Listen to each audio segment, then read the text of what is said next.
mbabuziza kumena mikwajo gya fatu gobera ne musinzira mtube gwange benja ulumbala nyonyi nimwe balire ddala bina bimugeza kula bikanti mukwasaganyiza mbagalizo boli abisimu kitambule bulungi abachali baffe abali emitala wa mayanja ndambi baganda baffe abali kubyeyo abali Dubai, Saudi Arabia, Bahrain, Abu Dhabi, Qatar, Jordan, America, USA yonna etundube gwange benja ulubina ne birinanya mbagaliza bisima byerere ensonga ndeso naku olwalero ensonga y'omukulu Amooti ombalanguzi Amooti ombalanguzi wetwogerera ategese show ngena kuzomwezi 13 December agenda kuyimbira abawagizi be agenda bakolera comedy agenda kusesa abantu agenda kubera okuuma show grounds awe rugogo wabula ensonga enkulu mu byonna statement ya video nakola of recent ngageza kola bikanti appreciating ano kwebaza omukyala abadde mu bulamu bwe okumala ebbanga eriwererako ddala Amooti alina muwala we ennaku zino akyase nnyo mawulire gwe bayita Coco abamu mumanyi Coco mumumanyi abasinga obungi mumulaye ku TikTok Coco yegulidde nnyo erinnya n'okutrendinga buli wamu gyali naye Coco ono si mwana wa Amooti yekka so Amooti alina abaana bangi wabula yabudde nakola statement ng'ageza akola bikanti yebaza mukazi we omusukulu ono mu Juni Alani bamugwe bamanyi nga Amooti ombalanguzi yakoze statement yewunkiza nnyo abantu bwe yavuddeyo na appreciatinga mukazi we oba oli awo gwe yafuna emyaka mingi mu 2000 naye kati bamaze ebbanga bali bonna omukyala Shamim Sekajja omukyala Shamim Sekajja omukyala wa Amooti officially ensi yonna yonna gwemanyi oba oli awo n'abantu abasinga gwe bategedde oluvannyuma ng'ono awadde n'Amooti akumala ebbanga eriwerera kula okusinziira ku bigambo bya Amooti agamba nti yafuna mukyala ono mu myaka gya 20 eyo bbanga liiseewo ddene eyo era ng'ajjukira nti kano akawala kaali kamu ku abo Amooti bwe yali azinisanga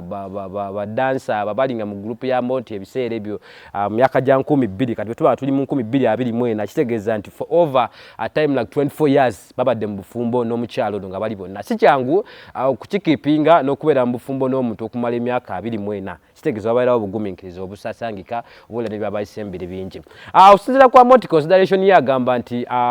by the time oba akaseera kabadde n'omukyalo ono yamufunira mu budde n'omukulu bakamiliyoni yabeera ne girlfriend we yasooka eyo kati kamiliyoni alina eddanira jjukira nti basooka ne baddoloti yawo nga yakajja okukuba ennyimba awo ne batambuzaako obulamu process babutambuza paka yafuna ddanira gwabadde naye okumala akaseera akawererako ddala newankubadde kati baayawukana buli omu n'akwata ekkubo lye Amooti agamba nti kisaanyi okulabika nti asobodde okukumagana n'omukyalo ono okumala akaseera akawererako ddala and I really like this lwaki nza okugamba sitoli fanaganako bweti oba n'okujjukiza ebigambo bino obufumbo buzze bubeerangawo abantu ebiseera ebisinga batwala obufumbo ng'ekintu ekiri light naye si kyangu ogezaako okulabika nti owangadde n'omuntu ne mukuumagana okumala emyaka egisukka mugumu ne mukwata ogwokubiri si kyangu bangi bwe tulabe mu bufumbo ne beekuba embaga ne zibeera nnungi ebidaala ne bikola bitya kimu ne kikola kitya naye n'ofundikira nga mu wiikisi nga 2 nga baawuka ekiteesha amayanja wano abamukubako embaga emirundi ng'ebiri nga buli omu akijjukira emirundi ng'ebiri ate ngewaka batwalayo ebintu bwetwogera kati ali mu bufumbo era bwagaana ne bwayandibadde akayingiramu so nti kikulaga ki nti singa kyali nti obufumbo byandibadde bintu ebyo tekya mangi yandibadde kati ng'ali mu bufumbo obusinga okuba obusanyufu olw'ensonga nti batuta ebintu ebisinga okubeera ebingi ewaabwe batuta ebintu ebisinga okubeera ebingi mu famire ye naye era olaba nti obufumbo bukyasobodde okugaana paka nga kitegeeza nti obufumbo kiba kingi kiba kibukaringa mu mbeera obugumiikiriza mu mbeera okwewaayo okwagalana okugumiikirizigana n'ebirala bingi nnyo nga bitambula mu mbeera efanaganako bwekyo kati omukulu ono wakati ng'ali mu kweteekateekera show ye ng'ali mu kwetegekera tugise tutya it's not a concert is it Chite tutya 25 years of Amooti ombalanguzi nga celebrating emyaka 5 gyamaze mu music industry ono emyaka gino agamba nti celebrating ne mukyala wono gwamaze naye emyaka 25 nga bali mu bufumbo almost nga bali bonna okumala akaseera akawererako ddala omukyala ono Shamimu yazaala akaana ke mumanyi ku TikTok ka Coco akajubisaako buli omu manyi Coco Master Shine biki gakola nnyo comedy ennaku zonna Amooti kati ensangi zino Amooti akikkiriza n'agamba nti newankubadde mu bbanga bamaze bonna mu bufumbo bingi bye bakoze ebibaddewo obutakkaanya obutakkiriziganya okuyombagana awasizzaako abakazi awabweru bw'obufumbo bwe awasizzaako abakyala abalala bingi ebibaddewo n'okubeera nti omukyalo nasigadde akyayiloyo and true eri bbaawe kitegeeza ndi kyanjawulo. So kati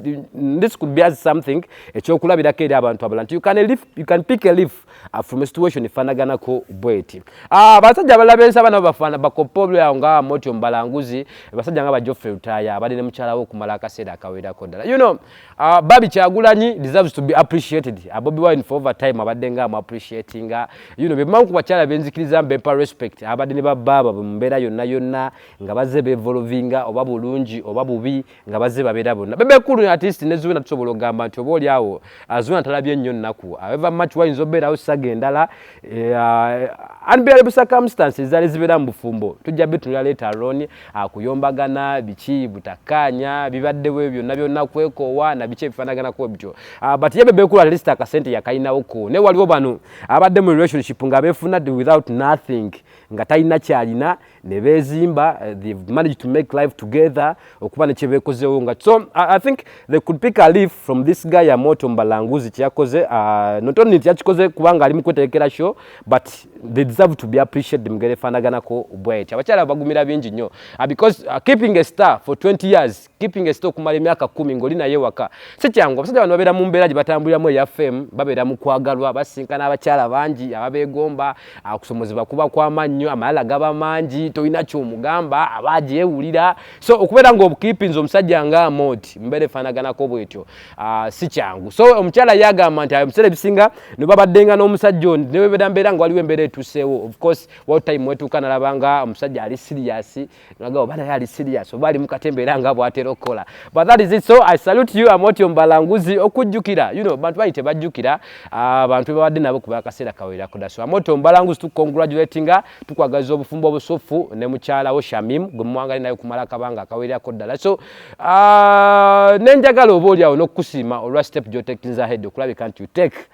you pick a leaf okulabika nti appreciating omukyala oyo gwe wangali naye kumala akaseera akawerako ddala. Amooti Ombalanguzi alina show ng'enaku z'omwezi 13 December egenda kubeera Wuma showgrounds awo Lugogo, tugende tumuwagire, tugende tunyumire, tugende tuseke comedy kakongoliro, comedy gosobola olaba n'omwana omuto, gosobola n'omuntu omukulu. Amooti talina buzibu. Amu ku basajja betusaaswa respect music mu comedy industry mu entertainment industry okumala akaseera akawerako ddala nga bakikoleredde. Bampita Fred Zaho, of course bagita Buzz Sport Trend gwe mukulu kwasinzo okulabika nga tukuweereza Mukama Katonda batukume. Tujja batukomawo ate ne stories endala nga bwe nazitambudde oba oli awo ne bezigenda amaaso mu mawulire.